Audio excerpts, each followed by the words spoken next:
This is the Seahawkers Podcast, episode 347. I'm Brandon Schultz of the Military Seahawkers, and joining me, my good buddy and Montana Seahawker, Adam Emmert. Should be an interesting week here, Brandon, because I don't know about you, but still confused about last week's game against the Titans. Like, I'm still, it's interesting. I have lots of conflicting feelings.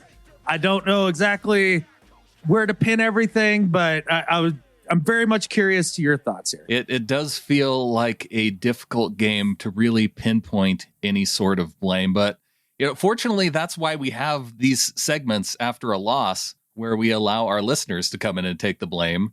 Because we have Leod, Israeli Hawk on the Discord, says, I want to come in and take some blame for our ugly loss this Sunday. In week 1, I wear my DK jersey and we have a great win. And this week I wear Russ and he looks terrible for a big chunk of the game. Next week I go back to DK to check in to see if this is the problem. If we lose again this season, hope we never lose again, I have one last secret weapon. Go Hawks and happy Jewish New Year from Leod. Happy Jewish New Year, bud. But I don't understand why you would switch things up ever. Like, if you had good results one week, I don't understand that mentality. And we get these every year, right? And it's like, oh yeah, no, I just changed everything around for like no reason. Like, what are you doing?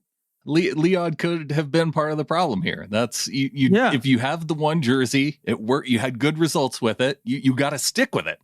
Yeah, I just don't understand changing things up, man. James Regiland comes in, says, I take responsibility for this loss. I'm not sure what I did to piss off the football gods, but they punished me this week. Every football team I was pulling for lost the same way the Seahawks did. Thank goodness Montana had a bye week. I'll try to find out what I did and do better at it. I hear you, man. It just, all the little breaks went against the Seahawks this week. There's no doubt about that. Everything after, well, the thing was they had so many breaks that went for them up until the fourth quarter. There was the Chris Carson first down that wasn't a first down because he was almost a full yard short. There was the Julio with his right foot down in the back of the end zone, which was he was out of bounds. It was so close. Like, it's still out of bounds. Like, people are like, oh, we're so damn lucky. I mean, we were just that far away from getting blown out. Well, dude, he didn't make the play. Well, they called it a touchdown initially, and then Jordan Brooks was on the ground blocking the one really good view of his foot coming in out of bounds. And then the one where you kind of go, yeah, it kind of looks like his heel's out, but you're kind of not sure. Usually when it's not ultimately definitive, they usually go with the call on the field, and I just that was totally definitive. Like, what part of that was confusing? It was his so heel close. Touched out of bounds. The reason why you think it's confusing is after going back and listening to the replay today, and listening to whoever was doing the color being like, I just don't get it. How does this work? If he's going the other way and his toe drags and then his foot goes out, that's a touchdown. How come now that with his toes down, now he's down and now his heel goes down? I just don't understand the rule. All right, dumb catfish nuts. This is easy as it gets.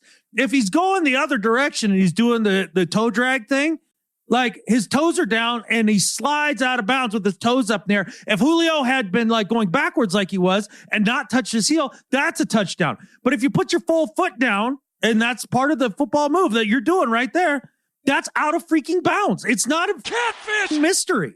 Like, he was out of bounds. Like, what else do you want? Yeah, the commentary was ridiculous, but I didn't see a really good view of it that where it was definitive that it came out of bounds. At least that one shows his heel is totally freaking out of bounds.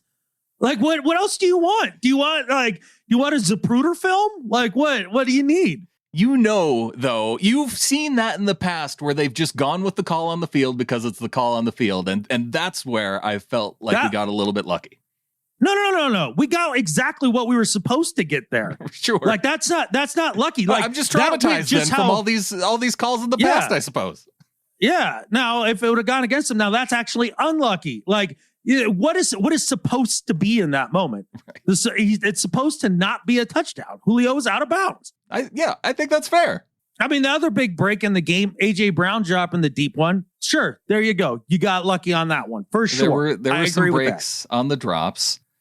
But then what was unlucky was a lot of what happened in the fourth quarter, and even where they fought through some of those breaks because, gosh, DJ Reed getting up and getting the taunting call, and then that gives them extra life, but then they're able to get out of that and have a fourth down go their way. I think where you're having problems pinning this blame on it, because I think a lot of this loss goes on Russ. And I know I disagree to give blame on Russ. I disagree in a number of ways after rewatching it. Okay. I can tier my blame, but Russ is probably near the top of the list for me. I mean, I'm not saying that he's blameless, but boy, I definitely look at a lot of other factors before that. I mean, did Russ in the middle of the second quarter take him to the midfield there and only to have them peter out on a 4th and 3 and then catfish and punt? That was in the third quarter. Was that the first drive, the only drive of the third quarter? That was that. Yeah. That was the only drive of the third quarter. Right there. Yeah. They were up by 8. That's infuriating. That's infuriating. I was so pissed sitting in the stands. I'm like, why aren't we going for it here? Like, why? Based on the third down call, that call was, I don't know if you put the blame on the call or the Titans playing the kind of defense that they did, but they just had the run sniffed out to where the corner came in on a run blitz. That's what got Chris Carson in the backfield. Yeah, and Chris Carson had also scored on 2 goal line situations earlier in the game. You hadn't been terrible running in short yardage all game. Now, breaking off a long one, we couldn't get anything over about a 4-yard game except for Alex Collins, right? Like throughout the game, he had the best run of the day. I mean, overall, the run game was not successful really at all, except for in short yardage situations. And so you get stuffed once and now like you curl up into a turtle shell. And not only that, like if you don't want to run it, fine, throw a screen, throw a slant. There's a 1,000 different things you could do there. You're right. Up 8, but you should be up so much more at that point. Like, and if you see the Titans starting to get it together and make their adjustments at halftime, like, do you take your foot off the gas and just be like, oh, we're going to ride this defense out? Like, I don't know if that's what they did though, because unless you say not going for it on fourth. Of course they took their foot off the gas. They recovered from that punt in that situation though, because they were still up 14 when they got the ball back on the next possession. Freddie Swain got behind the defense and they got the deep touchdown off of that. And so they were still up 14 points. Now it should have been 15 because Jason Myers should have kicked that extra point and not doinked it off the upright. That was one of the things that you point back and say, gosh, if that one thing doesn't happen, then it makes it so much more difficult for the Titans. That was massive. It was massive. So when you talk about your tiers of blame, like that one's really high for me. Oh, it's high. Myers missing the extra point. I'd say if I was starting to really go after it, it'd be the lack of mental discipline would be number 1 for me in this game. Like all of the stupid penalties that maybe they overcame, like a lot of them, but it just makes the game so much harder on yourself. And then Myers missing the PAT would probably be my second one. Third would be not going for it there in the third quarter. And then later on in the fourth quarter, having another 4th and short that you're going to go for and have Damian Lewis freaking false start. So I guess maybe that goes back to number 1. That goes back to number 1, yeah. Right. And then after that, not utilizing the middle of the field in the passing game at all. That's something that has to change. They did a little better at it. Week 1, I thought maybe this is something that was going to be incorporated more, but holy crap, everything was outside the numbers and everybody's talking about it just being, long balls and that sort of thing. And that wasn't the case. They completed a lot of short balls outside the numbers as well, but they never worked anything on the inside. And you could see the coverage just start to sit outside the numbers and it made it really hard on them. But don't you put that then, you think that's an offensive coordinator issue or a Russell Wilson issue? Because he has the ability. Those plays were there over the middle in a lot of situations where guys were coming open right over the middle. And let's go to overtime then, because that's when I saw that they get the ball and the defense, Geno Smith doesn't do his job is the other thing and loses the coin toss, which, I mean, number 3. Geno's on the hot seat now. But the defense bails him out. Even after Jamal got a roughing the passer call, you talk about the penalties and the mental mistakes there. But the defense gets off the field. Offense gets the ball. First down. After the play fake there, Chris Carson was wide open for a quick dump off. And Russ goes deep down the sideline, which I don't even know was a 50-50 ball, even if he puts it in a good spot. Tyler does an incredible job just to even try and get his feet down. Yeah. I don't know why they're going for that deep pass down the field when he's got double coverage on him. When, again, easy dump off to Carson right there. Second down, overthrows Metcalf on the sideline, who was looking for that wasn't even open. That he would if he throws it inside to Metcalf. Metcalf was looking for the ball inside, so I don't know if there was miscommunication there. But Metcalf was looking for the ball on the inside, and Russ threw it over him. That still would have been really tough. I just didn't like that throw from the word jump. I just didn't think there was anything there. And then, I feel like it was on that play that Tyler was running a drag route across and was wide open. Yeah, I think it was there. I think Tyler was coming across the middle. And again, so there's the shot at the middle. And then I think you also had Carson crossing about that same spot. And so where Russell, if he would have been looking there, he could have gone with either one of those guys. Yeah. And whichever one had more real estate to run with, but he was looking at DK. Mm-hmm. And then third down, they had that interior pressure. There was no chance. He could have. They got beat on a stump. He could have tossed it out to Homer, who was out there all by himself on the edge. And so that was lucky that the game didn't end with a safety. Should have. It should have been a safety. Should have. Yeah, that should have been a safety for sure. It was interesting because, yes, late in the game, I felt like, especially overtime, not so much in the third quarter or early fourth quarter, but maybe late in the fourth quarter and overtime, it did feel like that's when I start looking at Russ and being like, dude, quit trying to, make every play in terms of something big. It doesn't have to be a big shot. Just take what the defense is giving you, man. Be patient, because early in the game, he was actually pretty good with that. And he was, checking down to the flats and things like that. And you're more so than I thought when I watched it live and in person. And so it felt like he got away from that late in the game. And then also, too, in the fourth quarter, when I'm talking about not utilizing the middle of the field, there wasn't a lot of opportunity for Russ there to throw it. There just wasn't any really routes to be had there. Most of the stuff was being run outside the numbers. And where are the screens? Where's that tight end screen? Where's the jet sweep? Where's any of that? That just all kind of evaporated. And so that's why I put a little more on Waldron than I do Russ in this particular game. Well, that was one thing that was evident there was very little pre-snap motion when you compared it to the first game. Gerald Everett got his first catch, I think, in the fourth quarter. And a part of that, you can chalk that up to, okay, well, that was Waldron's second play calling game of his NFL career. Again, I have a hard time putting a ton of blame on him. I probably put more blame on Ken Norton Jr. based on the types of defenses that they were calling in the fourth quarter against the Titans, because you saw on every snap, the linebackers and DBs were backpedaling, keeping everything in front of them. And Tannehill was like, okay, if you're going to keep doing that, I'm just going to dump it off to my running back who's over the middle and take 6, 7, 8 yards every time. Yeah, and I felt like that was less the problem in the second half, and more of the problem being that the Titans made a pretty simple adjustment in the run game, and it just broke the thing wide open for him in the run game. And that was Derrick Henry hitting cutbacks.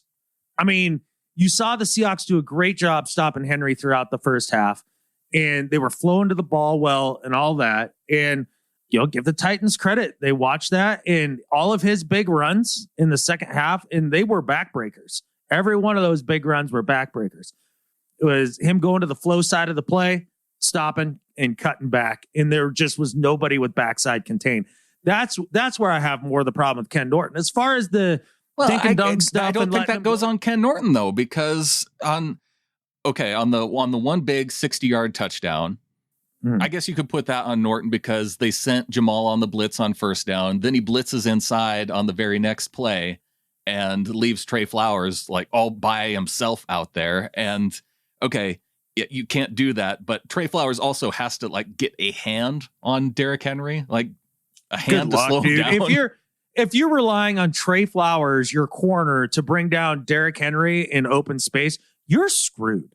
He's a good run tackling corner, though. And he's Derrick Henry. I understand that. And he still has to get a hand on him. So that way the safety can get there and help clean up.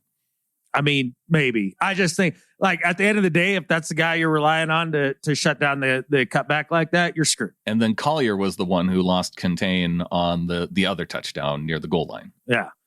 And so, I mean, at that point, it was really the Titans' ability to get the run game going that kind of changed everything. As far as all the little checkdowns and stuff that they were giving up, get used to it, man, because that's exactly how Pete wants to play this.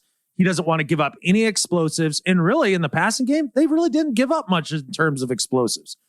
Now, it's annoying, and it's going to be especially annoying as teams just sit and target Trey Flowers all game long like they did in this game. Like, the whole passing game was whoever is going up against Trey and then a check down to a tight end or a back over the middle. Yeah. That was their entire passing game attack. Yeah, and I hear a lot of people giving Flowers a hard time. Apart from the run play, I think he had one play where he got beat pretty good. Mm-hmm.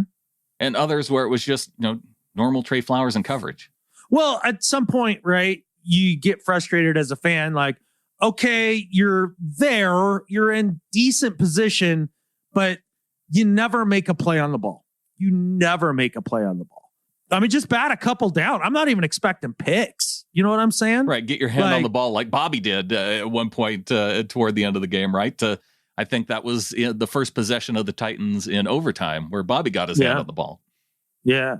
Let's give some credit to Bobby freaking Wagner, who is like the one guy on defense who has been earning his paycheck. Every penny and then some. Has the big sack and, down near the goal line on third down. And then also, good in pass coverage against some of the checkdowns. I mean, there was a check down to Henry that he comes running up on the back of him, and the ball is a little later than I think Bobby anticipated. And he checks himself up, waits for Henry to be able to catch it, and then just blows him up. And, a lot of other players, that's a 15-yard penalty because they don't have the presence of mind to hold up there. All the little things that Bobby did. So good. So here's the other thing where I kind of point to issues with the defense. Carlos Dunlap and Darrell Taylor each got about 20 snaps in this game. Most of the snaps went to Benson Mayowa and to Rasheem Green, which I suppose Green, he had the good game last week, but why so few for Taylor and for Carlos Dunlap? I haven't heard if Dunlap's hurt at all. Like, he hasn't been showing up on the injury report or anything. He hasn't come up in the press conferences. It was really weird to see him get so few snaps against the Titans. I think they were definitely looking towards some of their, I mean, I know Dunlap's a big guy, but you don't think of him as a run stopper necessarily. But especially Taylor, who's a little slighter build. I mean, I think they were trying to keep some of their bigger dudes on the edge, like Collier and Hyder and guys like that, to try to contain Derrick Henry. I think that's the whole idea there. Now, as far as the defense, especially in the first half, can you be mad at the pass rush? I mean, they were there. They got a bit of pressure. They got a couple sacks. It wasn't amazing. It wasn't dominant, but you can't look at that and be like, that was a total failure. No, but in the second half, when they started throwing the ball more, or at least he had plenty of time to drop back, take the check down. And when they had Saffold go out, and Luan didn't even play this game, so their entire left side of the line toward the end of the game was gone and backups. Yeah. And I felt like that Tannehill had all day. I felt like that live too. And then going back and watching it, it wasn't quite as bad as it had originally felt. But yeah, it definitely felt like the defensive line became worn down towards the end of the game. And that could have been the Henry factor. And I think that's exactly what it is. And so now you don't have as much get off. And Tannehill's smart enough. I mean, he's not an amazing quarterback, but he's definitely smart enough to hit his checkdowns. There's no doubt about it. Well, and when everybody's backing up at the start of the play, they were trying to stop him from taking those deep shots, and they did that job really well. It's just that was a coaching decision again. Yeah, Yeah. And it's like playing prevent defense the entire game. It's so annoying. It's so annoying. It is. And I hate it. When they just pick at you like that, and knowing that they're just giving them those gimmies. Yeah. Yeah. And look, I understand with this personnel, you're going to play a lot of bend but don't break defense. I mean, I get it. But it also keeps the offense off the field. It keeps them from getting in a rhythm. And it felt like they had no chance of doing that in the second half. And that's, again, why I put more on Russ than I put on the defense. Because if that's the type of defense that they're going to call, if they're doing it that way because that's the personnel that they have, then Russ has to make plays and move the offense down the field one time in those last 3 drives on offense. Make one score. It can even be a field goal. It doesn't have to be a touchdown. You don't have to get it all. Get one field goal in those last 3 drives or in the one in overtime, and this game is won. 30 points isn't enough points, Russ. You got to do 33. Well, and look, it's not like the offense totally failed in the second half. I mean, they did have the bomb to Swain. I mean, so that was there. But it did feel like the rhythm was totally gone within the offense, in that the Titans had figured out that they could just sit on all of the outbreaking routes and not really cover the middle of the field. And it bit him in the ass. And I definitely blame Russ in overtime. Dude, like there were plays to be made there. All he needed was that first down, and now you're going. And just, it wasn't even close. Starting the ball at the 13, don't take your deep shots from there. Get a first down first. Yes. And then you can try and take a deep shot from there. And especially, all you need is a field goal to win. And then ultimately on third down, the Titans win on a stunt, and Russ basically pirouettes himself directly into pressure. And then, basically he should have lost the game right there. Again, we talked about it earlier. That was a terrible call by the refs. That was a safety. But even worse, I mean, the best case scenario there was they're like, oh, he was in the grass at the half-yard line. Well, hooray. Now we get to punt from the back of the end zone, and they're starting in field goal range practically. All Derrick Henry needed was that one run, and then the game was over. And, I mean, Russ, you can't – that was awful. The overtime, that was very, very frustrating. There's no doubt about it. And that's why I go back to that drive in the third quarter. Like, I know everybody's had the talking points about, well, we always say you can't win the game in the first quarter, but you can definitely lose it in the fourth quarter. And it's like, yeah, that's all true and everything, but you can actually win the game early too. Like, they were up, what was it? 24. It was 24 to 9 at the half. Yeah. You're up 24-9 at the half. Titans come out in the second half. They score on their initial possession, and it's a long ass drive. You're already halfway through the third quarter, and you have it at midfield, and it's 4th and 3, and you turtle up and freaking punt. Like, you gave up a field goal the next possession anyways. Like, why not? Or a field goal attempt. The guy happened to miss it. Yeah. But I mean, geez Louise, if you're going to give up all those yards in the bend and don't break kind of defense, and you're going to give them that field goal attempt, like, why not make it a shorter field so you get the ball back after that? Like, I don't understand. Like, that doesn't, I understand you're trying to shorten the game because you're up 8, but you're only up 8. It's not like you're up 14, 21 points. I don't understand it there. Like, get aggressive there and bury them early. If you're going to have these offensive meltdowns at the end of the game, these anti-clutch moments, which are starting to become more and more regular, especially as we look back over the last season or so, keep our foot on the freaking gas.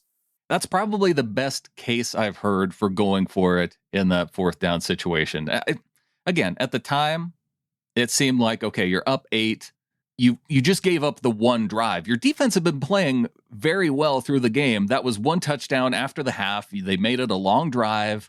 And so I felt like the defense was still in a good position to try and win this game for the team. Fine, then believe in your defense. Go for it on 4th, and if you don't make it, believe in your defense to get the stop. Do you only believe in your defense when they've got 80 yards to defend, or do you believe in the defense when they've got 30 yards to defend? Do you believe in him or not? Well, I believe in Michael Dixon to pin teams down inside the 5, which again, another C effort by Michael Dixon. Like the whole special teams was like a C at best. I mean, whether it was the absolute nothing burger you got in the return game, or it was Michael worse Dixon, than nothing, I think, in the return game. DJ Dallas kept allowing the football to bounce off the ground and up into the air, and lost, I don't know how many yards waiting for that. Get up, get under the football, make a play, get the ball upfield. But he let it bounce, and then they were stuck. Yeah. Michael Dixon failing to pin them deep multiple times. Now, he did get the 15-yard penalty, so that's cool. That was the drive I'm thinking of in the second quarter, man. Like, they get near midfield, they get stopped, Dixon gets hit, 15-yard personal foul. You're like, all right, here we go. And then they go sack, penalty, sack, end of freaking drive. That was disgusting. That was pretty bad. And there was another penalty in there that was declined because it was 3rd and 1,000,000. And the Titans were like, yeah, okay, we'll just let you give up the down. How about that? Like, we won't even back you up. Like, that's how bad that was. Yeah, there were a lot of penalties in this game. Frustrating. Who is your most frustrating offender in the penalty department in this game? It's hard to pick one because... No, it's not. It is. It's hard for me to pick one because they had that 4th and 1 with Damian Lewis in that moment where they're going for it. And if they get that, then maybe they win the game there. Jordan Brooks shoving the dude about 10 yards out of bounds. Penalty. But at the same time, like, that guy deserved it. Like, I was getting... So? You can't do that, dude. No, but I could see where his frustration was because I was equally frustrated. And then Ken Norton Jr. pulls him out of the game, or Pete does, one of the two. And then Barton immediately gives up a holding call and gets beat on the backside on that. That was another terrible penalty. The ball wasn't coming there. Yeah. Like, that's not where the play was designed to. Like, I mean, and watch it. That was right below us while we were up in the stands. That was one of those, like, it was like, oh, catfish. Well, there you go. They're penalty right there. I mean, there was no denying it. That was a terrible. You didn't need to do it. Terrible hold. Okay. Then DK getting penalized twice on like the same play. Yeah, that's just once, right? And then he had another holding call throughout there. Like, he needs to get his poop in a group. Like, I want him to play with an edge, no doubt about it. But right now, he's getting into diva territory and dirty player territory. I mean, dude, you need to take it down just a half notch. And then also, too, on screens and stuff, like, you got to know when you're now holding and not blocking anymore. Because his holds were egregiously bad. And was like, what? How's that a hold? Yeah. Needs to quit talking to dudes.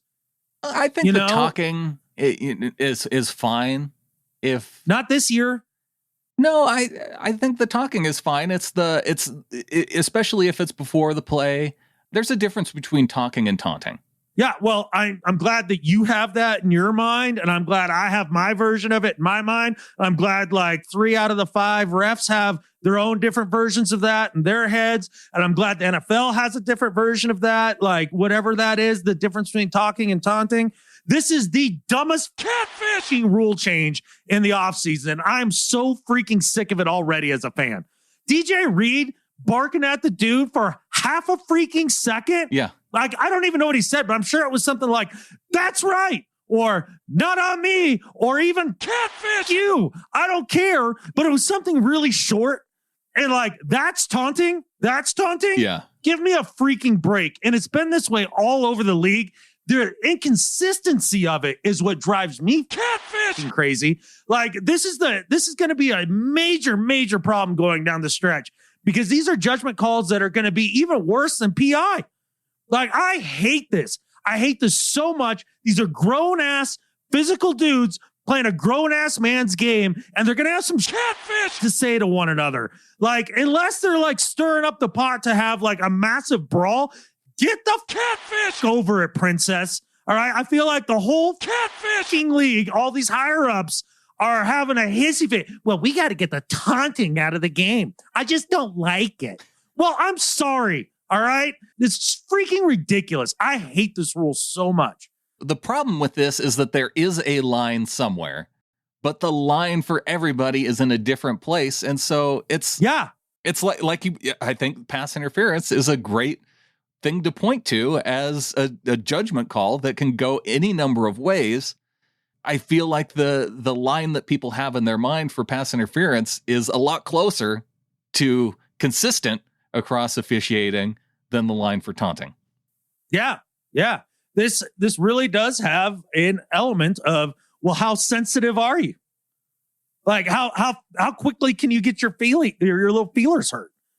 I mean, that's really where it feels like here. I don't understand. You can get up and flex, but don't flex in the direction of the player that's on the ground that you just defended the pass to. Exactly. I'm sorry. My body orientation is now an issue in which way I celebrate. I mean, how absurd is that? How absurd is that? It's pretty absurd. I mean, like when we all know what like real taunting looks like, right? Like just take about, I don't know, 70% of Terrell Owens receptions throughout the NFL and just look at them. Like you'll probably see what taunting actually looks like. Okay. Golden Tate waving goodbye at the Rams defender going into the end zone. Freaking taunting. Right. Like, you know, we know what it looks like when you know, like, oh crap, when he does that, that's going to Here's the line. Like, here's the line. Yeah. Are you celebrating or are you being an asshole? Catfish! If you're being an asshole, then 15-yard penalty. Yeah. I mean, if it's literally just jawing, just words, let it go. It's when you start getting into the physical gestures, I think, I feel like we didn't have a problem with this before. This is going to be the catch rule. They're going to have to go. They had a whole big problem trying to decide what a catch was in the NFL. And now they're going to have a whole hard time trying to find out what exactly is taunting. Yeah. Or the PI thing. Anyways, long story short, you're going to have to adjust to that. And DK has not adjusted to that to this point. And somebody needs to have a real talk with him. I'm not that worried about DK, to be honest. I don't know, man. I don't know. He's been playing up against the line here the first 2 weeks of the season. And, you know, even over the line, I'm more worried about what Mark and Bexley Heath is saying here. Is our home record starting to look worse than our away record over these last few years? Or am I imagining it? I don't know. I haven't crunched the numbers, but we certainly don't feel as invincible at home. There's no doubt about that. First home opening loss in the Pete Carroll, Russell Wilson era. Interesting. Yeah. And it shouldn't have been a loss. No, it shouldn't have been a loss. That was the other thing where I was so frustrated about the defensive line's ability to get to the quarterback, because I'm thinking, okay, after last week against Indianapolis, supposedly good offensive line, this week they have injuries on the left side of the line. They're at home. They have all the crowd screaming around them. They should be able to get to the quarterback and frustrate Tannehill in this game. And it didn't happen. And they did early. They just didn't do it late. Yeah. I mean, they couldn't do it consistently throughout the game. This game felt much like the whole, Al Pacino, the inches are all around us speech, right? Mm-hmm. And it felt like the Seahawks gave up all those little inches and you ended up losing a squeaker at home. Yeah. And so at the end of the day, am I wringing my hands? Am I going, oh no, like we're the worst team in the NFC West. Look, we're at the bottom of the division and da-da-da-da-da. Not really. I mean, this is early. One of the ways that in my mind that I can excuse this, because it was all just like an inch here, an inch there of sloppiness, whether that's penalties or the missed extra point or just the little things, right, that cost them this game. It's very early in the season. And if you're going to see losses like that, you expect to see them early in the season as, you kind of get back into the swing of things. Yeah, it's funny. I had 2 alerts come up on my phone at almost the exact same time, and it reminded me of what you said last week. But that was more nationally, I thought, to where you were directing your, is this the worst thing ever? Or yeah. And both these alerts. So I got live on YouTube, what's going on with the Seahawks? ? After 2 weeks. Yeah. And then Niners Nation, join. So what's with the Niners offense? Click to join in. It's like, yeah. Okay, people, it's been 2 weeks. That's not enough time to have consistent issues to where you say, what's wrong with this. Now, we can be concerned, we can be worried. Yeah. But I don't know if it's time to start freaking out yet. Well, okay, let's take the two data points we have in this season to this point, week 1 and week 2. Week 1 was a very good performance, not a perfect one, but a very good one. Week 2 was a C plus B minus. It wasn't a failure. It wasn't a terrible effort. I mean, they put up over 30 points. The defense had some sacks. They had a turnover. They moved the ball to a degree. They didn't run the ball well, and they basically just couldn't make a couple key plays going down the stretch, and they weren't quite as aggressive as they should have been.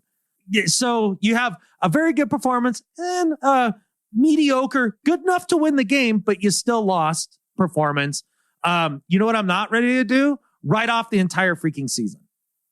What's wrong with the Seahawks? Yeah, Jerv Reed comes in at gettingtheflock.com, says the good news is that the Titans game does not matter in the long run. It's early in the season, it's an interconference game, and we're not going to see Tennessee in the playoffs. The first 3 games of the regular season are our preseason game for the starters when games matter slightly. When we beat the Vikings, that helps our offense get the reps they need before going into the meat of our schedule against the division. After we beat San Francisco and LA back-to-back, no one will care that we lost to the Titans, and as long as Pete owns it when it comes to discipline and the penalties, those should go down as well. Relax. We have the rest of the season ahead of us, including the division. We didn't play our best game against the Titans, and we still took them to overtime. Imagine what our offense and defense is going to look like halfway through the season when everything is firing on all cylinders. From Jerv. And there you go. There's your glass half full perspective. No doubt about it. And I agree with the vast majority of it. I think the idea of the offense and defense, like midseason hitting their stride and everything's going to be like kumbaya. Like, no, I don't think that's the way it's going to be. I think this team, especially defensively, is going to have a lot of up and down moments throughout the year. And that's okay. That's part of what we know this team to be this year. So it's just a matter of having realistic expectations, I guess. But I do expect the offense to be more consistent. I do expect them to figure out how to exploit the middle of the field a little bit better and maybe employ a few more of those screens and keep the creativity going. Again, just one mediocre game in the books, one pretty good game in the books. It'll be fine. So with this game coming up against the Vikings, we heard some comments from Pete Carroll after this game saying that they never got the run game going, and that's part of where he put the blame. Do you see them now against this Vikings team wanting to really try and get back to that ability of running the game? Are we going to see them going Chris Carson heavy early in this game against this Vikings defense? Definitely not. You're going to see almost exactly what you've seen the first 2 weeks.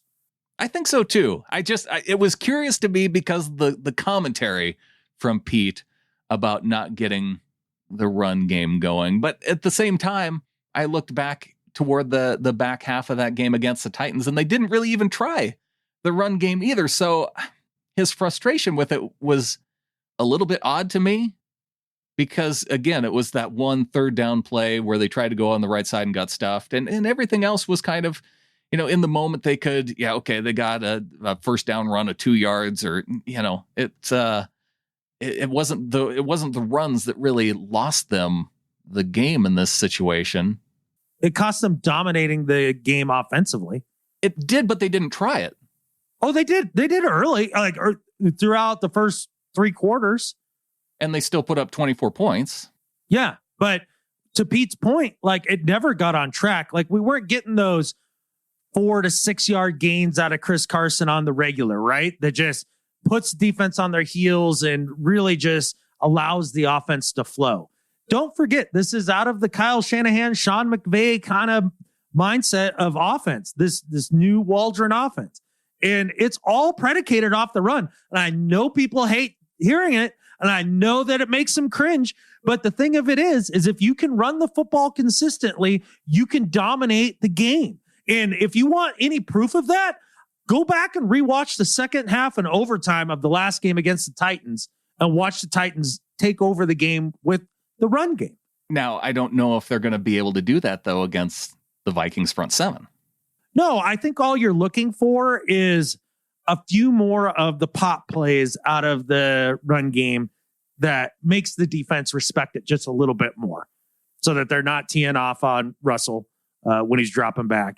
And then the other big key, I think, for Russ is it's going to be very tempting to want to just throw bombs this whole freaking game because the Vikings defensive backfield, not known to be full of a bunch of world beaters.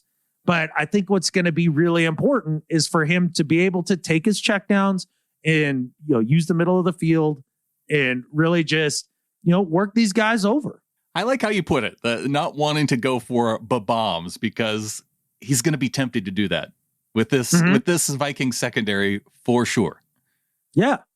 Because other teams, that's where they've had their success. Yeah. Yeah. I'm not saying don't attack him deep. I mean, you're going to want to take your shots, but let's go through the process. Like, I feel like in a lot of ways, the way Russ wants to play offense, it's like skipping half of the things that make the chunk plays go. And what that is setting it up with all of the other stuff, all of the other shorter, the quick game stuff and the run game and play action and all of that. Like, I get it. You want to be legendary. You want to, throw this sexy deep ball moonshot, Chris Collinsworth chortle plays. Like, that's what you want, that more than anything in the world. And I get it. And you got DK and you got Lockett. I get it. But you got to do the other things first to set it up. And you got to be successful at that. You can't run all that with it seems like he does it kind of with disdain. Like, ew, I'll throw it to the back, I guess. Screen. Blah. Like, it feels like he's not engaged. Oh, it looks so good though at that drive right before the half. Everything out toward the edges, short, got out of bounds, and moved the ball quickly down the field in rhythm. And then they go to that Alex Collins play where it's right up the gut and it picks up 25 yards. And it was like, okay, this is what the offense is supposed to look like. Taking this rhythm passing offense and then making that big play open up. And then they just move the ball so efficiently down the field in that drive. And knowing that they can do that, I do want to see more of that, especially here against the Vikings. Well, especially with the front seven that you mentioned, right? I mean, this is a team that I would like to see Russ getting the ball out of his hand pretty quickly and not keeping him or opening himself up to shots from the defensive line, because I think their pass rush is going to have some success against the offensive line. Daniil Hunter, 4 sacks already this year, and he was tormenting the Cardinals and Kyler Murray this last game. Yep, absolutely. A game they should have won.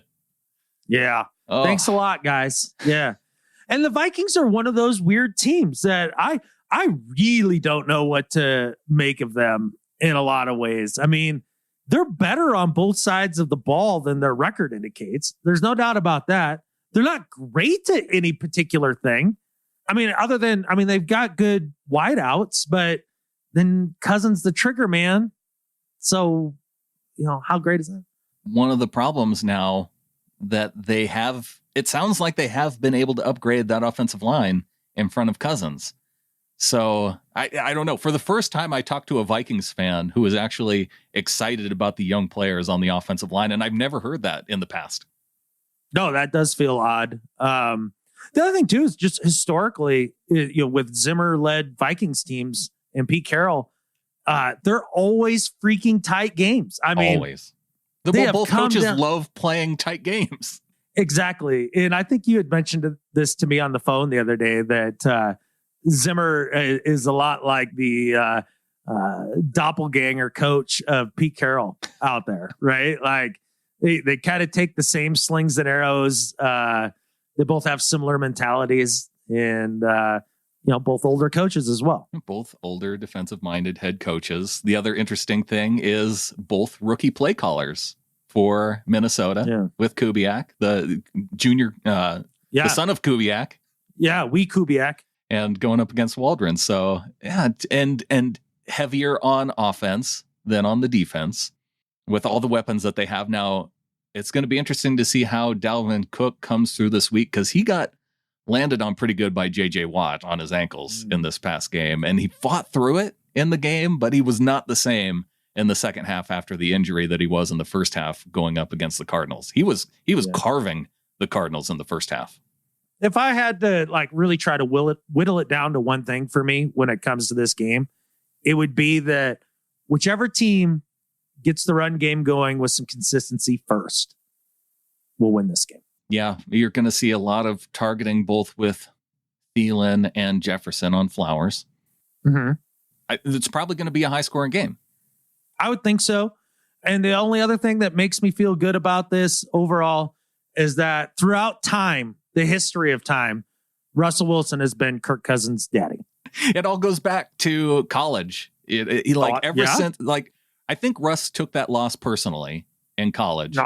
And never wants to lose to Cousins ever again. Ever. And he's done well. He's made that happen so far in his professional career. Yeah, he really has. So this will be an interesting game. Like when you drop a game against the Titans like you just did, I mean, that's one of those that we're going to look back at the end of the year and be like, ooh, that was the difference between, a 6 seed and a 1 seed, or ooh, that was the difference between just winning the division or being a game out. Or yeah, those are big time losses. Well, that's when you should have had. It doesn't have to be though. Even in the Super Bowl season, you had games like that. You had that game in Indianapolis that they lost to Andrew Luck, to where they should have won that game, the Super Bowl season, and they bounced back from it, and ultimately it didn't matter. Well, if you're going to be the team that bounces back from it and it doesn't matter, this Vikings game, this is one you really need to win. You do. And the problem is the Vikings really need to win this one too. Exactly. And especially having come so close the last 2 weeks. Yeah, they had the overtime game against the Bengals in week 1. And then the lining up for a less than 40-yard field goal to win it and missing it. Yeah. So special teams could be a factor, and I'm glad that we have the better special teams unit. We definitely do, despite the difficult game this last week. Yeah, those guys need to bounce back. Anything else you want to say with this game against the Vikings? No, not really. Other than I'm not going to get to watch it live, so we'll see what that means overall. You only watched half the game live the first time. Yes. Then you watched the first game. Then you watched the second game live in person. Right. You're all over the map in terms of your watching. This may not matter. No, I don't think it has anything to do with me. And I'll let you know what it does have to do with. It might do better coming up. Let's get there. Well, now that we are into the second half of the show, we can get to our brand new segment, NFC West Watch. Yeah. Never done it before until this year. And here Revolutionary. Yeah. A named segment. What else is there to say other than, everybody else won and we happen to be the one odd man out. But I think with that said, I don't think you looked at the performances of any of the other NFC West teams and been like, oh no, we got a lot of work to do and we're going to be way out of this thing. No, you look at the San Francisco 49ers, what they did in that game against the Eagles. Gosh, the Eagles, I feel not like good. But I don't think that means that San Francisco is all that great either, because they got dominated by the Eagles through the first half of that game. That's what I'm saying. Is the Eagles aren't good and the Niners looked like dog crap for a half. But the Niners fans were the loudest this weekend about being 2-0 in the division. Yeah, well, they are the ones that in general are the most out of touch with reality on a regular basis. It's true. So yeah, I was happy that the 49ers looked terrible, but I also thought that they deserved to lose that game. Yeah. Cardinals deserved to lose that game. Yep. Although Kyler had some amazing plays in that game. Sure. He's going to get a couple. But threw some boneheaded picks too. Yeah. I mean, it's Kyler giveth, Kyler taketh away, especially early on in a season before he starts breaking down. And it's only a matter of time. Before those little scrambles and things like that turn into something that he can't get away from everybody because he's hampered just a little bit. Oh, he was already toward the end of that game, walking toward the sidelines and looked like he was struggling a little bit. Exactly. and because Danielle Hunter was after him all day. So I think, he is going to have a hard time being that consistent at running away from the defense and doing some of those crazy things. He does have the talent. That's the thing that I got frustrated by, though, watching that game, was that I saw Kyler Murray going to the middle of the field against the Vikings defense. And I'm thinking, gosh, Kyler Murray is short too, and he can see the middle of the field just fine. So why is Kyler attacking this, but we didn't see it at all from Russ in this game? I don't know. And that whole Russ is too short to see the middle of the field stuff, I've never bought it. I from the word jump. So yeah, because Drew Brees can see the middle of the field. Kyler Murray can see the middle of the field. He could see the middle of the field. He just needs to throw it there with a little more consistency. Now the Rams. We haven't talked about the Rams yet. Well, and the Rams, that was interesting because the Colts gave them everything that they wanted. Like that was everything that they could handle. And short of Carson Wentz just not knowing when to go down on the regular, that's a win for the Colts. Yeah, because the Colts, they had opportunities at the end of the game. Unfortunately, it was because Jacob Eason was in instead of Wentz that he's just throwing it in the direction of Jalen Ramsey at the end of the game and giving the ball right back to the Rams. Yeah, and that's what I'm talking about is, Wentz needs to take a little better care of himself to be available for the team more often because, that whole game changed once he went out. And I love the phrase, that guy's out there taking ankles, right? And it's always some offensive guy juking somebody. It's always been misused because we saw somebody actually take ankles in this game, and that was Aaron Donald. He didn't take one ankle. He took two, all the ankles off of Carson Wentz. Well, he's going to have the opportunity to do that to Tom Brady now this upcoming game. Let's go Bucks. Let's go Bucks. Sorry, Dave Bloomquist, Hong Kong Hawk. You're going to have to root for the Bucks and Tom Brady this week. Yeah, man. Exactly. Interesting because the Bucks have looked amazing. I mean, good God, like whatever, Tom Brady, like whatever, like 97 touchdowns in 2 games. Yeah, dude's got a cheat code. 46 years old or whatever, however old he is. It's freaking stupid. Yeah, I'm glad we don't play the Bucks in the regular season. Yeah. Maybe they'll wear down by the time we see them in the playoffs. But. I can hope so. But overall, I mean, I think if you were to take and group all of the NFC West teams this last week and week 2, I would say that almost all of them were an underwhelming performance, right? Nobody stood out of the pack. No. Gosh, the Cardinals probably impressed me the most out of just what I saw from their game against the Vikings. And they should have lost that game ultimately. Yeah. Well, a couple more weeks. We'll see how it goes. Especially once we get into these divisional games coming up. That's going to be exciting. I would like the Seahawks to have themselves in great position by the time they get there, and that starts with beating the Vikings here in week 3. What do you say we welcome some new members of the flock? I'm never going to say no. How about that? You can go to getintheflock.com if you want to be a part of the flock. I want to thank our executive producers, DCH, Dustin Mock, Brian Shaw, Kevin Watterson, and Jake Burdine. Also, a big thanks to our September executive producers, Pepper Horton, Brian Lowry, John DeSmartu, Dan Nicholson, Jeff Scott, and Julio Carranza. All right, and welcome to the flock, too. Matt in Denver, Adam, our stream provider in the Discord, has come through with a donation of $12.12. Oh, yes. Okay. All right. So basically the rest of the flock, shamed Matt into doing this the right way. Is that how this went? Let's hear from him. He says, hey, It's Matt in Denver, a.k.a. the filthy freeloader who used car salesman his way into the Discord. I come in with a heavy heart because this week's loss was entirely my fault. I caused turmoil in the group, which certainly soiled the chakra of everyone. In the wise words of Abraham Honest Knuckles Lincoln, a house divided cannot stand. I've made a 1212 donation. I hope this can calm the storm and cleanse our collective chakra. To be honest, that's not initially the reason I decided to donate, though. The real reason is because I'm a truck driver, and the way you praised truck drivers last week definitely gave me a half chub. Hopefully not while driving, though. I can listen to 30 plus hours of podcasts a week. And like others have said, of all those podcasts, Seahawkers is my first click if there's a new episode. Thanks for the awesome show. You guys are better at life than Mitch Unfiltered and Joe Rogan. Go Hawks. Catfish! Every other team and Nancy ass refs calling taunting over bullshit and missed field goals and Derrick Henry's gross dread rat tail.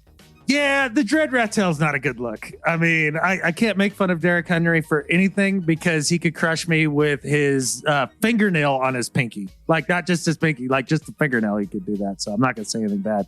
But I'm glad Matt saw the light here. I think he's totally on to something. I think this will help with cleansing our collective Hawkra. I really do. One thing I want to know from Matt, or any truck driver listening to this show, I want to know your CB handle. If that's even still a thing. Do truckers still use CB radios? I feel like they should.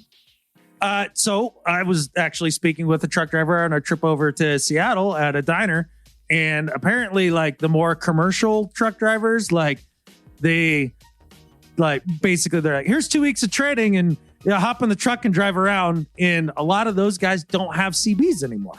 Really? And apparently that's a problem in terms of truck drivers talking back to and forth to one another, if there's problems on the road upcoming and things like that, to try to prevent collisions and things of that nature. Yeah, that's what makes me think that they would still have them. So that's interesting. Not as that many you as you would think. Yeah, not as many as you think. Apparently, according to this one old school truck driver that I spoke to in a St. Regis diner. So take that for whatever it's worth. All right, we need to hear from the truck drivers on this.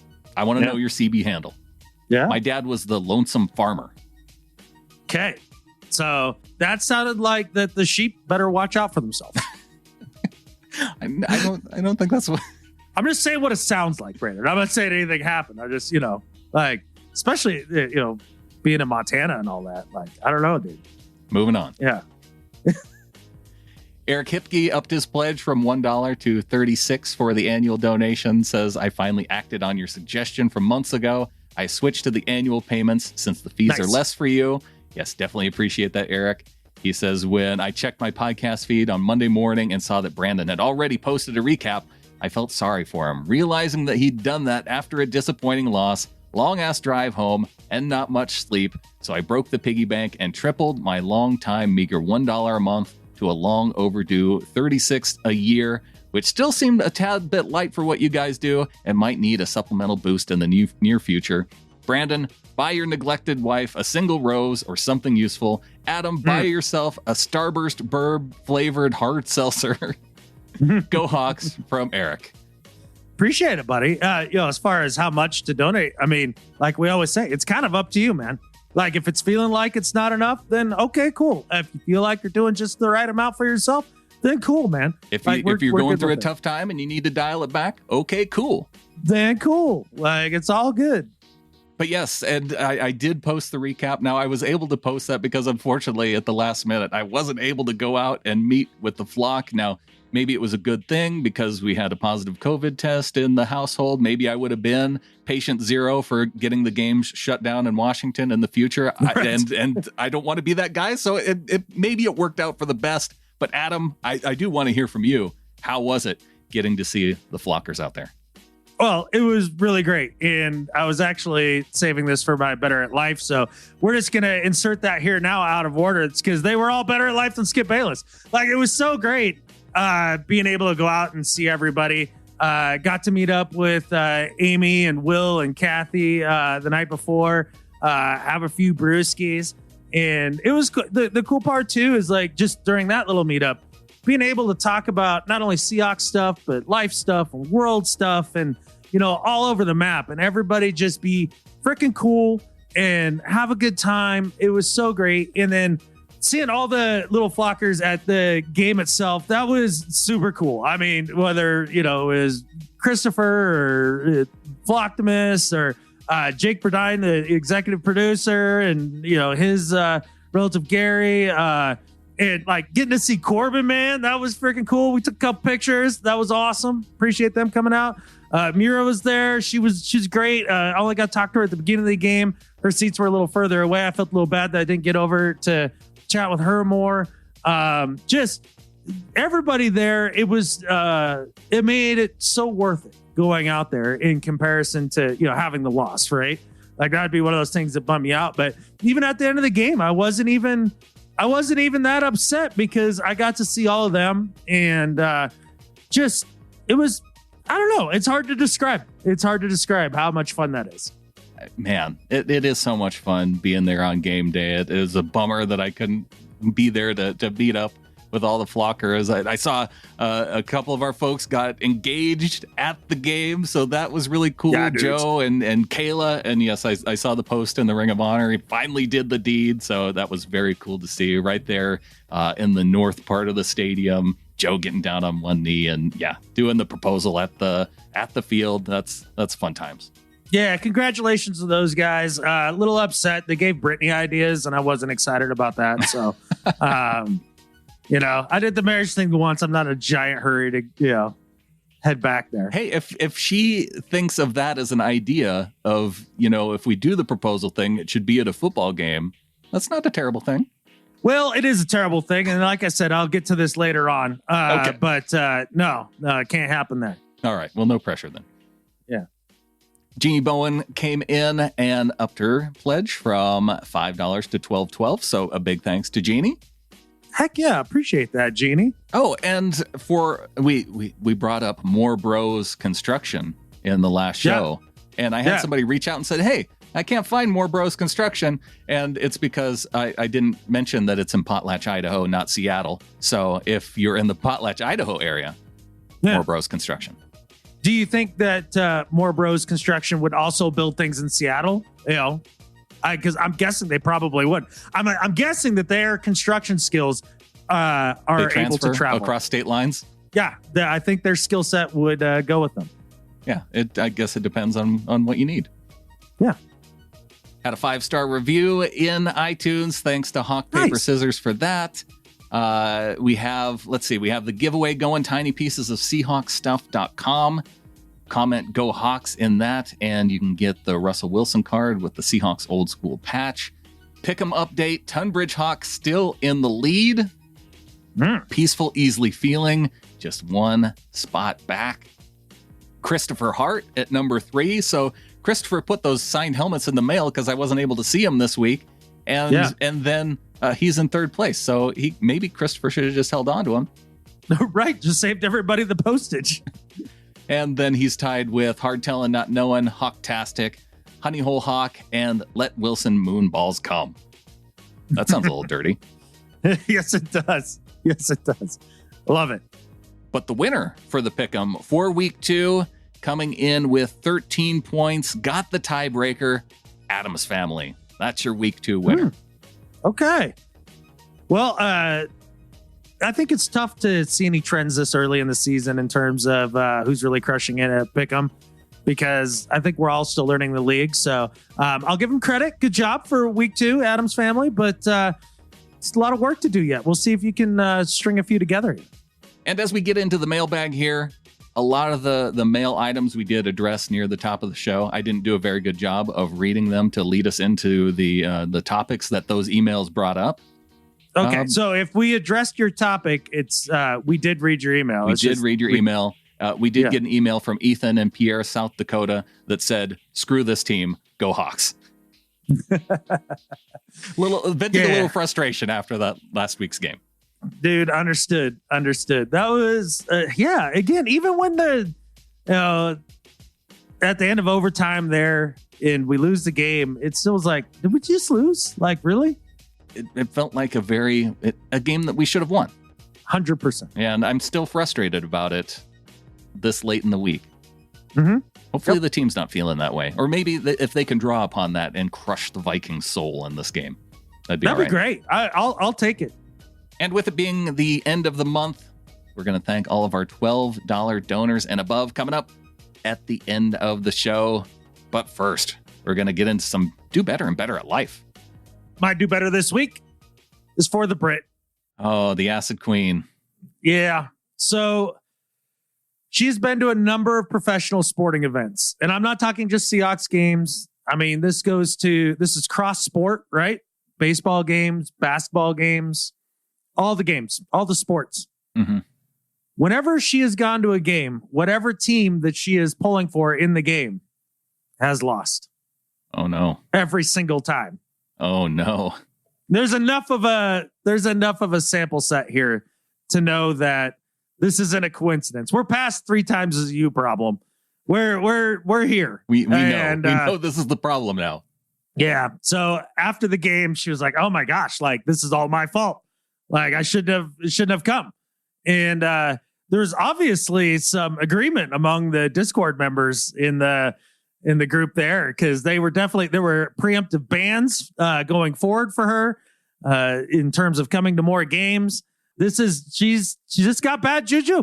She's got bad game day juju, and for that she needs to do better. That's rough. But that's rough. To her credit, okay. To her credit, after the game, she's like, "Yeah, that's the last one." Yeah, I'm not. So she knows. She knows. Yeah.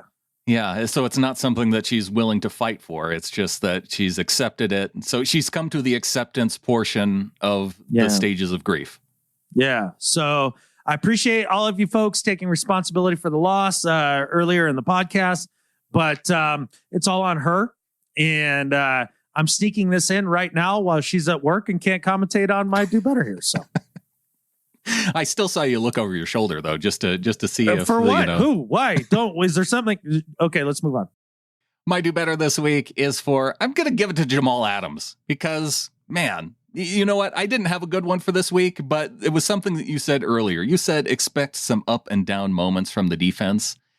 And I cannot help but contrast what I've seen from Jamal Adams so far this season with what I've seen with Bobby Wagner through the first 2 games of this year, and think, man, for the guys who are expected to be the playmakers on defense, it's these 2 guys. And in the first game, we did see Jamal have a big play, but we didn't see anything in this game other than toward the negative. We need these 2 guys to be our playmakers on defense. We're not getting it from Jamal. Jamal, I want you to do better. Okay. I mean, I'm sort of with you. I didn't see a lot of negative plays out of Jamal. He had the late hit. He had the blitz on the big run by Derrick Henry. That late hit one was tough. The late hit one was tough. It was tough because Mayowa got Tannehill from behind. It kind of pushed him forward, so his helmet hit Jamal's helmet. And he was coming in hot. But that's what you pay him the big bucks for. I mean, I needed one play. I needed one play from him in this game to where I got excited about it, and I didn't get it. So he's landing in my do better. Okay. He's landing in your do better for just being okay. Yeah, I want him to be better. And that's what this is about. This is not, I know. I'm not wanting Jamal Adams to get traded. I don't want him off the team. I just want him to be better.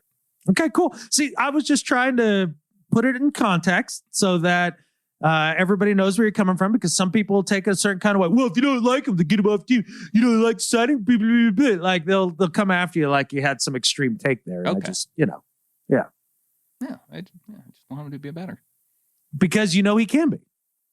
On to Better at Life. Going to start things off and say that, well, I mean, you have to close the show because you already teased your Better at Life. But my Better at Life is for Elysian Brewing, Adam, because they have come out with a way that we can both drink beer and help fight homelessness in the Seattle area with their new beer called Hockatect. That's a hard word to say. Hockatect. It's going to be available throughout Washington State. Well, they need to do better because it's not in Montana, but September through November. And it's also going to be at the stadium. So you can pay for a really expensive one too, if you want to.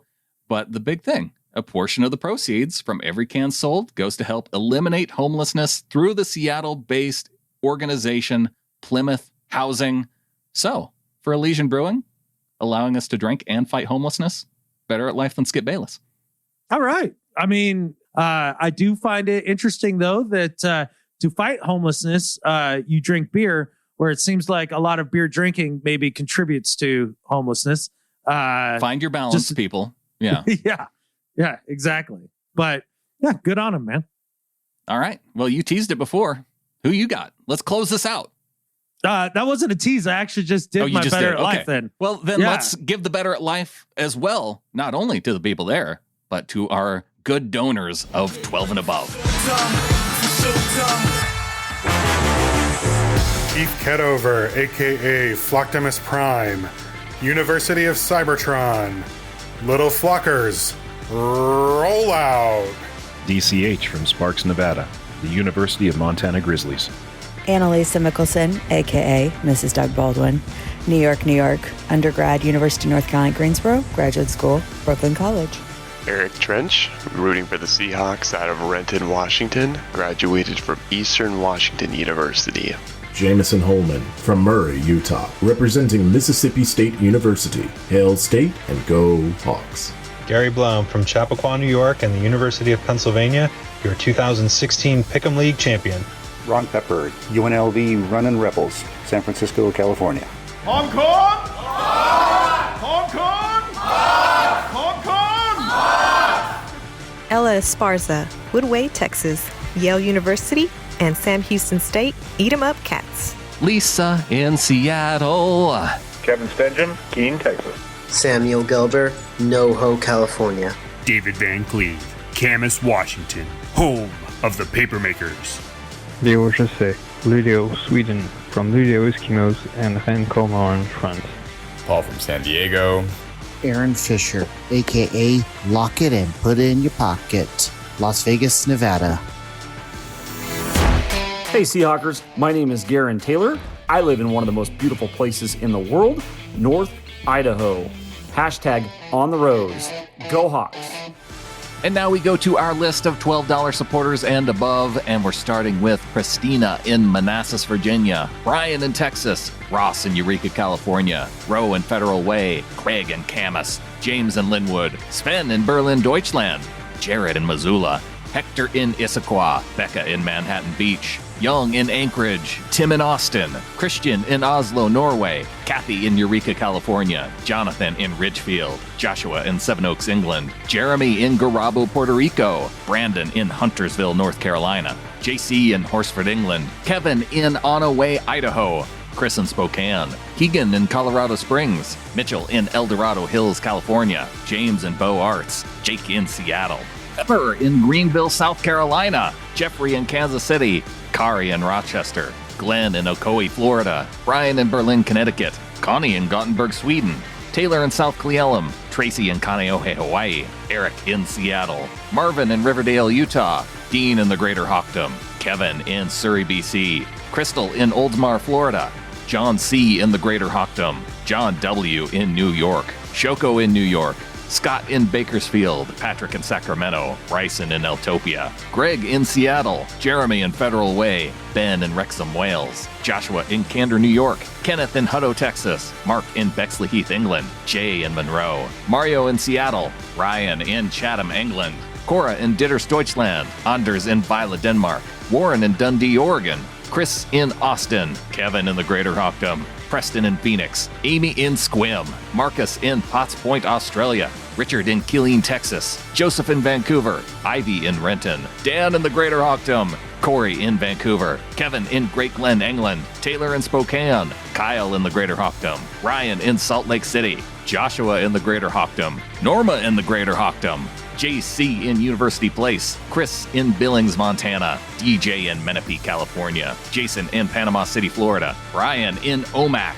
Jalen in Minneapolis, Terrence in Seattle, Eugene in Henderson, Nevada, Tucker in Camas, Daniel in Post Falls, Idaho, Marlon in the Greater Hawkdom, John F. in Toano, Virginia, John H. in Honolulu, Chad in Lexington Park, Maryland, Bridget in Redmond, Ryan in Crestview, Florida, Hannah in Chesterfield, Jeff in Gilbert, Arizona, Jamie in Oswestry, England, Jerv in Bristow, Virginia, Johnny D. in Silverton, Oregon, Julio in Mililani, Hawaii, Ian in Seattle, Eric in Kalispell, Kayla in Vancouver, Tanner in Kalispell, Terrell in Atlanta, Ryan in Fairbanks, Alaska, Nathan in Solna, Sweden, Matt in the Greater Hawkdom, Freddie in Longview, Devontae in Boise, Sean in Cascade, Iowa via Kalispell, Leland in South Jordan, Utah, CJ in David City, Nebraska, and Mike in Somerville, South Carolina. Huge thanks to everyone supporting the show. One of my favorite times from the month. Pepper, you said you were going to get me your audio. I haven't got it yet, so I had to say your name. Get your name to me. So yes, for those of you who have been longtime supporters, I really do expect you to send me your audio of your name. I want you in that group with your name. And Pepper, I'm calling you out because you said you were going to get it to me. That's all. Yeah, exactly. And maybe he just wanted you to say his name. Maybe more than once. Yeah. Pepper's trying to take over the show. That's right. It's a Pepper takeover. All right. And one that came in right before the deadline of getting out the show. Thanks to Isaac Johnson, who came in with $60.12. Dude, that's awesome. And like you said, just like that must be a magic donation. That has some extra Hawker to it because it happened right as we were wrapping up here. Yeah, it has some meaning to it with the number. And so, yes, whatever feels meaningful to you, Isaac from Battleground comes in and says, I have to be the biggest freeloader ever. I've been a listener since your first season. I won a prize in a pick'em. You helped me get through the days I lived in Iowa surrounded by Bears and Packers fans and having a media blackout on Seahawks news before I moved back to the Northwest. So far, my contribution to the podcast has been writing an iTunes review. 6 years ago, I did give you 5 stars. My brother tried to introduce your podcast to me after I'd been listening for years. I hadn't passed the joy of the flock to him. I'm a terrible brother and an awful freeloader. My Hawkra has suffered, and it caught up to me this week. I had my DVR set to record the game because I wasn't able to watch live. When I turned the game on to watch, the DVR had failed to record, and there were 2 minutes left in the game. I was only able to watch us lose the lead and utterly fail to do anything on offense for 2 drives. I knew it was my fault for being a dirty freeloader for so long and letting my Hawkra become dingy. We were winning before I started watching.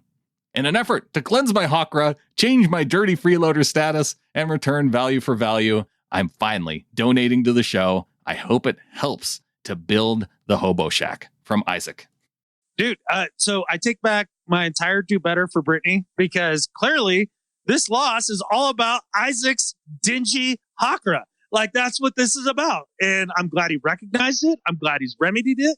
I mean, yes, he's far past the 2-year freeloader status. I mean, like, far, far past. So, yeah, I mean, I think this is the one. I think this is the one that turns the tide for the Vikings game coming out. The timing, the content of Isaac's apology, the way that he's mitigating that with his donation finally, it feels right. It all feels right. And with that, I guess there's really is only one thing left to say. Go Hawks. Go Hawks.